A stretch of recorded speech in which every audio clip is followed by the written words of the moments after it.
Assalamualaikum warahmatullahi wabarakatuh. Baiklah, pertemuan kali ini kita akan membahas tentang hubungan antara metabolit primer dan metabolit sekunder pada tumbuhan.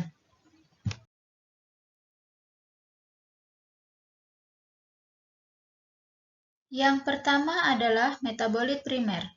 Metabolit primer merupakan senyawa bahan alam yang diperlukan untuk pertumbuhan dan perkembangan organisme penghasilnya. Metabolit ini dikenal sebagai senyawa pembangun. Contoh dari metabolit primer yaitu asam nukleat, DNA, lipid, protein, dan karbohidrat. Adapun yang kedua yaitu metabolit sekunder. Metabolit sekunder memiliki peran utama untuk mempertahankan diri terhadap organisme lain. Metabolit sekunder ini juga dapat digunakan untuk mengidentifikasi suatu tumbuhan. Pada pembahasan sebelumnya, kita telah membahas beberapa metabolit sekunder yang ada pada tumbuhan, diantaranya ada alkaloid, fenol, flavonoid, tanin, antraquinon, terpenoid, resin, saponin, dan glikosida. Oke, selanjutnya kita akan membahas tentang perbedaan antara metabolit primer dan metabolit sekunder. Oke, yang pertama itu ada metabolit primer, di mana metabolit primer ini dibentuk selama fase pertumbuhan primer suatu tumbuhan.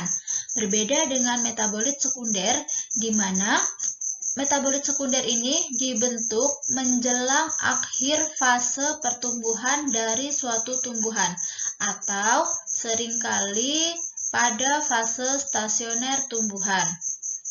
Yang kedua, metabolit primer diproduksi dalam waktu yang sama dengan pembentukan sel yang baru, sedangkan metabolit sekunder tidak diproduksi hingga sel organismenya selesai hanya pada fase pertumbuhannya saja. Lalu yang ketiga, metabolit primer itu terbentuk secara intraseluler, sedangkan metabolit sekunder terbentuk secara ekstraseluler. Perbedaan yang keempat yaitu metabolit primer berperan penting dalam pertumbuhan dan reproduksi tanaman, sedangkan metabolit sekunder tidak berperan penting dalam pertumbuhan dan reproduksi tanaman, tetapi peran pentingnya itu lebih kepada melindungi tanaman dari gangguan hama dan penyakit.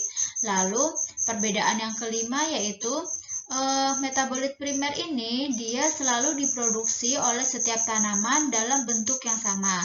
Berbeda halnya dengan metabolit sekunder yang diproduksi dalam bentuk yang tidak selalu sama. Lalu perbedaan yang keenam, metabolit primer didistribusinya secara merata di setiap organisme. Tetapi untuk metabolit sekunder distribusinya tidak merata pada setiap organisme. Adapun perbedaan yang ketujuh yaitu metabolit primer, struktur kimianya hanya mengandung sedikit terdapat perbedaan, sedangkan pada metabolit sekunder struktur kimianya cenderung berbeda. Lalu perbedaan yang kedelapan yaitu metabolit primer menghasilkan produk berupa metabolit primer yang sama untuk semua organisme, tetapi metabolit sekunder menghasilkan produk metabolit sekunder yang tidak sama, tergantung pada spesies organisme itu sendiri. Lalu perbedaan yang terakhir adalah metabolit primer secara fisiologis berkaitan dengan struktur kimia, tetapi metabolit sekunder secara fisiologis tidak berkaitan dengan struktur kimia. Biosintesis metabolit sekunder dikelompokkan menjadi beberapa jalur. Yang pertama itu ada jalur asam asetat, yang kedua ada jalur asam sikimat, yang ketiga ada jalur asam mevalonat, yang keempat ada jalur-jalur biosintesis alkaloid, protein atau peptid, dan karbohidrat. Oke, yang pertama itu ada jalur asam asetat.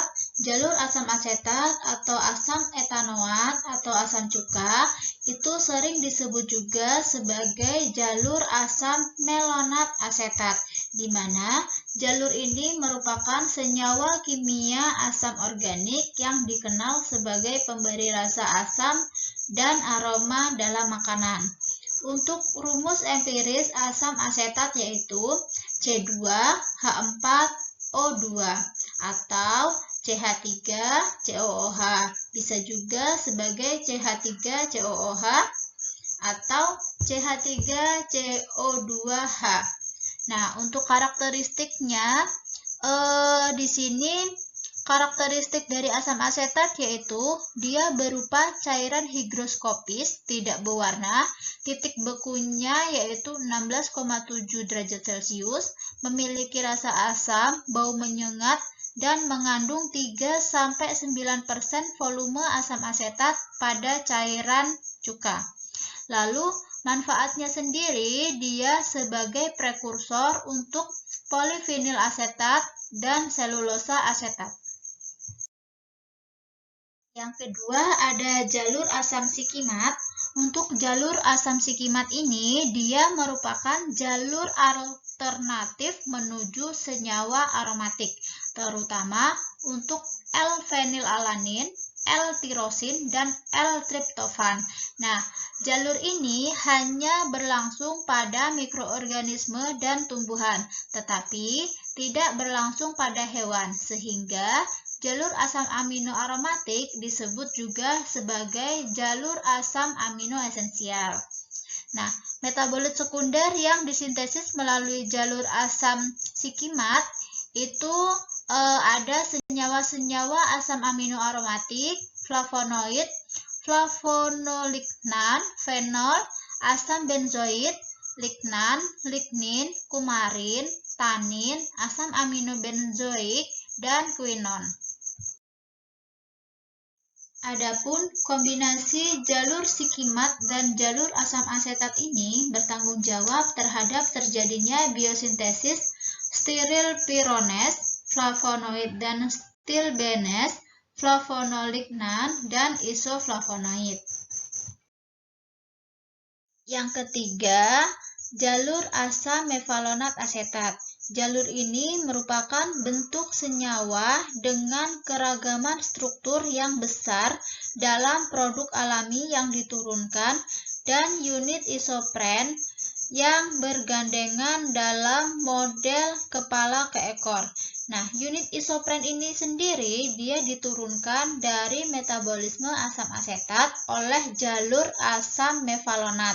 Nah, senyawanya disebut dengan terpenoid.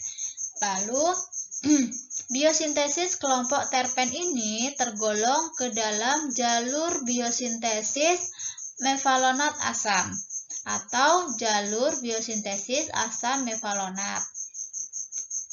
Kemudian, senyawa metabolit sekunder hasil dari jalur ini itu ada essential oil, squalene, monoterpenoid, mentol, korosinoid, steroid, terpenoid, sapogenin, geraniol, ABA, dan GA3.